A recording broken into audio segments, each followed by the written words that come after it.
track of the severe thunderstorms which are now tearing through Columbia County. The National Weather Service has just extended the severe thunderstorm warning for Columbia County until 5:15. This is a special presentation from Channel 6 News, Storm Warning.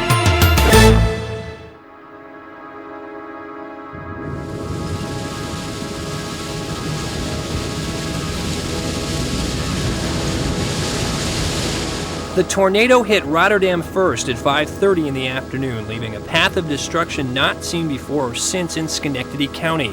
This urban landscape was shattered as the storm traveled along Route 7, crossing State Street, where it damaged or destroyed businesses, including the A&P grocery store, now the site of the Schenectady OTB.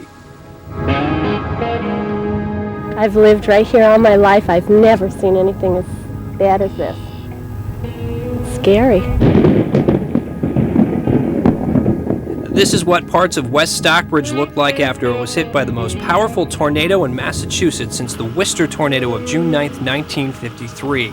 The 73 storm moved into the Berkshires from Columbia County with no warning at 12:40 in the afternoon. Its winds carved an 11-mile path of devastation, killing 4 and injuring 36, mostly here at this truck stop off the Berkshire spur of the Thruway. The storm still ranks as the #2 tornado killer in Massachusetts. It sounds like a loud train whistling through. It's very dark, hard to breathe. Everything is a disaster.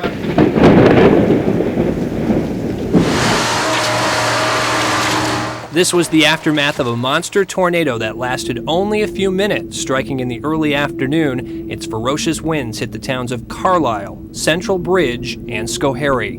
In seconds, people's lives were changed. The wind hit and the place just started to literally come apart. Just thought it was a normal thunderstorm coming, but certainly wasn't normal. It wasn't normal at all. In fact, it was the third deadliest Massachusetts tornado on record, killing 3 and injuring 24 in a matter of minutes in the Great Barrington area. 100 homes were damaged or destroyed and the fairgrounds obliterated after the storm hit with the force of a bomb. Devastation. Completely gone. Disaster. It's all gone. It's not all gone. We're still alive. We're fine. We made it through it. And 3 years later, tornadoes hit again, the strongest at 4:22 in the afternoon on Memorial Day 1998. It first unleashed its fury on the Bile Hill section of Stillwater, then went on to spread destruction in Mechanicville and finally Scaticoat. Everything's gone. Everything. Our whole entire roof just collapsed in. Personal belongings gone. Windows shattered. Dressers thrown over. We have nowhere to go. The winds were so strong I couldn't pull the door open. They were keeping it shut, and just for a second to try to get out, it was just like a panic. We got down in the basement at the last second and been very nervous. You read about it in the paper, on TV, and in the movies, but this is amazing. I mean, my vehicles are destroyed, and next door neighbors, and it's just unbelievable. You've just seen the aftermath of nature at its worst, destruction from the weather on an almost unimaginable level. I'm meteorologist Steve LaPointe. Welcome to our presentation of Storm Warning. In the next half an hour, our team of meteorologists will show you the full spectrum of violent spring and summer weather that can happen here. And you'll learn how cutting-edge research has improved the warning process. It's all in our effort to make you more aware and to keep you safe the next time severe weather threatens. I'm meteorologist Garrett R. Giannis. Do you know what it means and what to do when your area is under a severe thunderstorm or tornado watch? I'll have the answer when Storm Warning returns. When a severe thunderstorm or tornado watch is in effect, it means conditions are favorable for severe weather later in the day. Severe weather is not necessarily imminent, but you should keep an eye to the sky and be ready to act if dangerous weather threatens. During the spring and summer, especially from May to August, that severe weather is most likely in the Northeast. Thunderstorms spring up as air masses collide, but not all thunderstorms are severe. In fact, most aren't. So what makes a severe thunderstorm, and why should you be concerned if most aren't? Here's meteorologist Mike Augustyniak. Many people who live here thought only a tornado could have done this to their neighborhood. Hundreds of huge trees downed, cars destroyed, and homes damaged.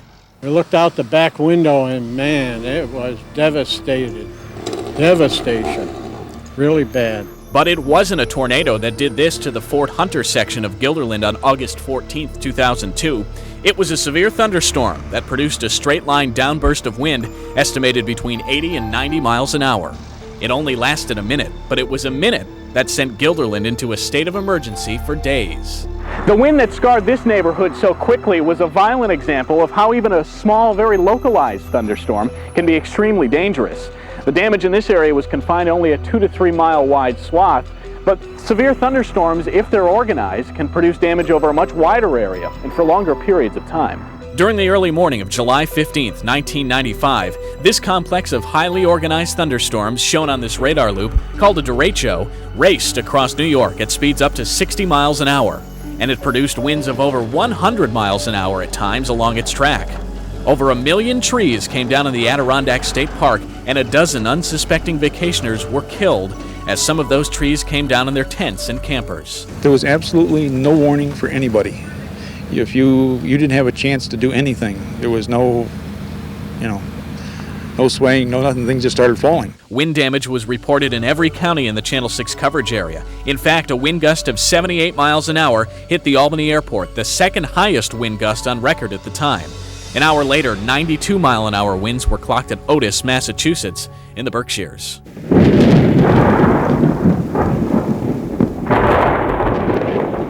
In the Northeast, a thunderstorm is considered severe if it produces a 58-mile-an-hour or higher wind gust and/or 3/4-inch diameter hail or larger.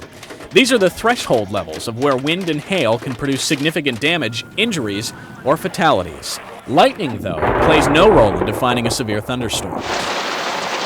Golf ball-sized hail on July 11, 1995, fell on Pittsfield, Mass. For 20 minutes, covering the ground, and very heavy rain caused flooding. This is not an unusual example of hail events here in the Northeast. Hailstones here have even reached the size of baseballs. Straight-line winds have been clocked at over 150 miles an hour. These winds occur as a storm's updraft collapses, sending a blast of rain-cooled air to the ground.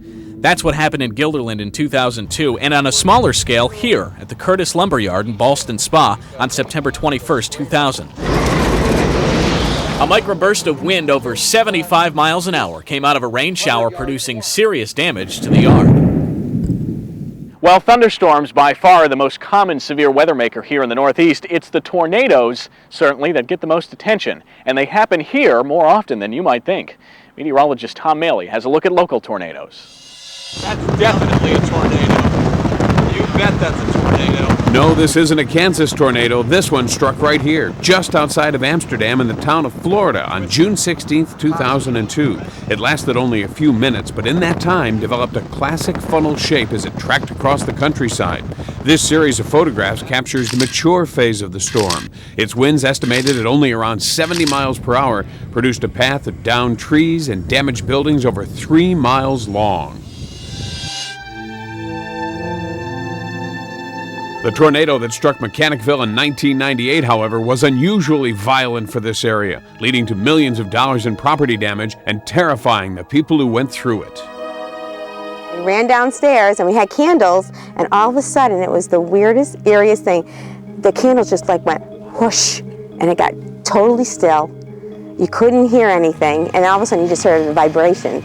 You could hear the wall of debris start to hit the house, and as soon as I heard that, we all ran against the basement wall. Next thing I know, the power goes on. My dad's yelling, "Get against the wall, getting against the wall." We are all holding each other. So the next thing I know, I'm climbing out of the basement outside. There are trees everywhere, parts everywhere. Yeah, it's terrifying. Yeah, you do a lot of trembling down there, and you start praying to God and hope that He pulls you through. Tornado strengths are estimated by looking at the damage after a storm has gone through, not while a storm is in progress. The ranking is called the Fujita Tornado Intensity Scale. Tornado strengths range from a level of F0, the weakest, where tornado winds range from 40 to 72 miles per hour. The Florida-New York tornado was ranked at F0. The top rank on the scale is F5. This was the Moore, Oklahoma F5 tornado on May 3, 1999. It damaged or destroyed several thousand buildings and killed over 20 people. The Super F4 and F5 tornadoes account for the vast majority of tornado damage, injuries, and fatalities in this country. They're also the most rare, accounting for only 1% of all reported tornadoes in a year.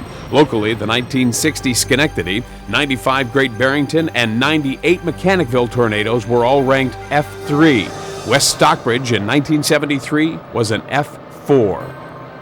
This is a map of the tornado hot zones in the country. More tornadoes occur in the black and green shaded areas of the nation than in any other place in the world. But there are smaller hot zones where tornado occurrences are also high. And we just happen to have one of those local hot zones right here. This map shows the number of confirmed tornadoes by county since 1950. In all, the records show 138 tornadoes have occurred here in the last 50 years. Most of those storms have been relatively weak, F1 or lower in rating.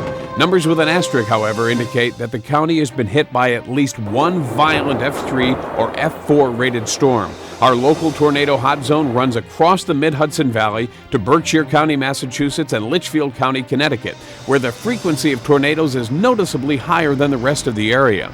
Research suggests that the local terrain in this area, under certain conditions, changes the surface wind direction enough to help trigger more tornadoes. Severe thunderstorms and tornadoes are warned for today better than at any time in the past. So where do the warnings come from? I'll tell you coming up next. Do you know what it means and what to do when a severe thunderstorm or tornado warning has been issued for your area? I'll have the answer when Storm Warning continues. Severe thunderstorm and tornado warnings are issued for specific areas like counties or parts of counties and last from 30 to 60 minutes. When a warning is in effect, it means severe weather is imminent and you should take cover immediately to protect yourself from the storm. National Weather Service Doppler radar indicated. Local severe weather warnings are issued from here, the Center for Environmental Science and Technology Management building on Fuller Road in Albany. This is the home of the Albany office of the National Weather Service, which is co-located on the University of Albany campus and is among only 4 designated as a research institute where local studies have led to tremendous advancements in severe weather warning lead times. Ken LaPenta is a lead forecast and research meteorologist with the office. Years ago, it took 4 or 5 minutes to go from making the decision to issue a warning to actually having the warning on the air. Now it's a matter of probably 30 to 40 seconds. Once the decision is made, a warning needs to be issued. A software is activated that in a matter of seconds can generate the warning. We click where the storm is on the radar screen, click where it was, push a button, and within seconds, a warning's available for us to check over. If it looks okay, we hit a button and it's gone. If we could go back to 1966 with the technology we have today, it would almost look like magic to a meteorologist. Dick Westergaard is the Albany National Weather Service office's warning coordination meteorologist. When everything comes together, if you have one of the best forecasters there are out there on severe weather on the desk, and then you have the best equipment in the Doppler radar, and you add to that a really good spotter network. Those 3 things come together, that's where you can get the good lead times. And everything came together on May 31st, 1998. The office gave the residents of Mechanicville and Stillwater an unprecedented 39-minute lead time to prepare for the tornado. The technology that now gives us longer lead times of major severe weather like tornadoes is really only useful if the information gets to you and you know what to do with it when you hear it. The best way to stay informed if you're away from your television or a computer is to have one of these. It's a NOAA weather radio with tone alert. When this alarm goes off, it means you need to listen to the warning and take action immediately to protect yourself. In a tornado or even a severe thunderstorm, the safest place to be is right here in the basement. If you're in a building without a basement, an interior bathroom or closet on the lowest floor is your next best option. And don't waste time opening the windows. If the tornado wants them open, it will do it for you. If you live in a mobile home, leave it, but don't use the car to evacuate. The majority of tornado injuries and fatalities occur in mobile homes and automobiles. That was the case here in Great Barrington, where 3 people were killed in 1995 when their car was picked up and thrown 600 feet. As dangerous as tornadoes are, lightning occurs far more frequently and is far more deadly. New York ranks among the top 5 states for lightning-related deaths and injuries. Dr. Vince Idoni is one of the country's leading lightning research scientists and a professor at the University at Albany. He knows firsthand how lightning can strike, even under a clear blue sky. There was a pole along the highway about maybe 200 or 300 feet in front of me, and I'm driving along, and all of a sudden that pole was struck by lightning, and it really surprised me. I almost lost control of my vehicle. There was a storm that was approaching, but it was not right close. This bolt from the blue is something that several UAlbany police officers also recently experienced while patrolling campus. And yet a tree was struck just maybe 40 or 50 feet from where they were standing, and the lightning currents traveled over the ground and involved all the officers. It may well be that those officers ignored or didn't notice the one warning sign that lightning produces: thunder. Which is why you should follow this rule. If you can hear thunder, there is some danger of being struck by lightning, and you should immediately head for shelter. Lightning wants to do one thing, and that's get to the ground as easily as possible. That's why tall objects like what's left of this pine tree get struck far more frequently than short objects do. If I'd been standing next to this tree when it was struck, odds are I wouldn't be here talking to you now, as the charge could either have traveled through the tree's root system to me, or jumped directly from the tree to me on its way to the ground. Standing next to a metal object like this fence is just as dangerous. A lightning strike way at the end of the fence could travel the length of the fence and strike me here. So you think you're safe from lightning in an open field away from trees and metal objects? Well, you're not. In fact, you're probably the tallest thing in that field and a good pathway for lightning.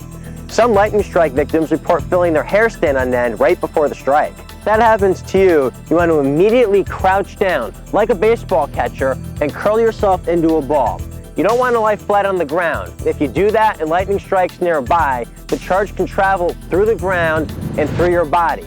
So your best bet is to crouch down, which makes you a small target, but also minimizes your contact with the ground. Sitting inside a car with a hard top and the windows rolled up is really one of the best places to escape lightning. Now, a myth is that the rubber tires insulate you from the charge. That is wrong. It's actually the metal frame and the shell of the vehicle that protect you by distributing the charge around you and to the ground. If you follow these rules, you'll be safe in your home or business as well. Stay off electrical appliances and telephones because lightning can travel through power, cable, and telephone lines. Cordless or cellular phones are okay to use though because they're not directly connected to any of the house wiring. Stay away from plumbing fixtures though, as lightning can travel through the metal pipes or the water in those pipes. The best way to stay safe from lightning and the other hazards thunderstorms cause is to know those hazards are coming. And there's one tool more than any other that's made accurate advanced severe weather warnings possible. That's Doppler weather radar. Meteorologist Garrett Argianis will have a look at Doppler radar when storm warning continues. To determine how close a lightning strike is to you, count the number of seconds it takes for you to hear thunder after you see the flash, and then divide by 5 to get the distance to you in miles.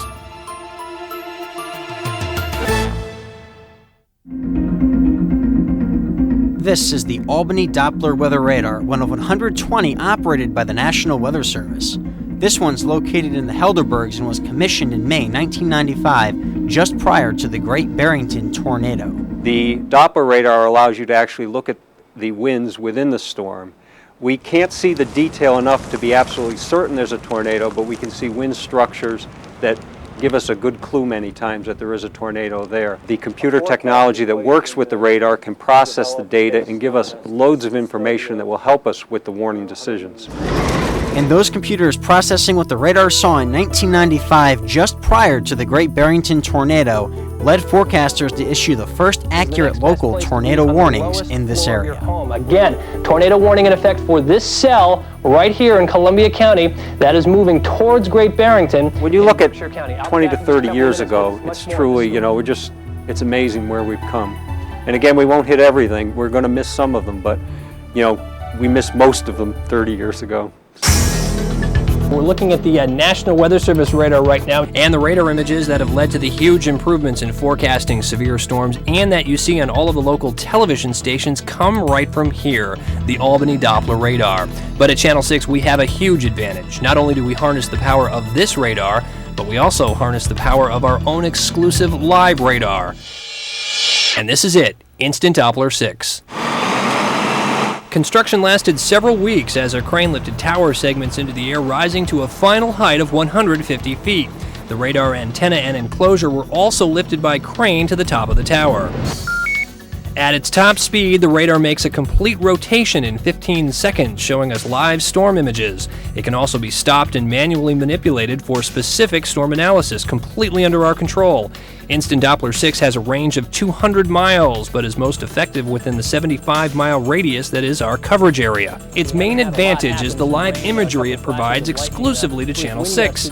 The data from the Albany Doppler radar is time-delayed to the television stations, and that time delay can be critical in cases when severe weather is moving quickly. We're proud of the fact that we can offer you the power of 2 Doppler weather radars in our effort to keep you informed of severe storms.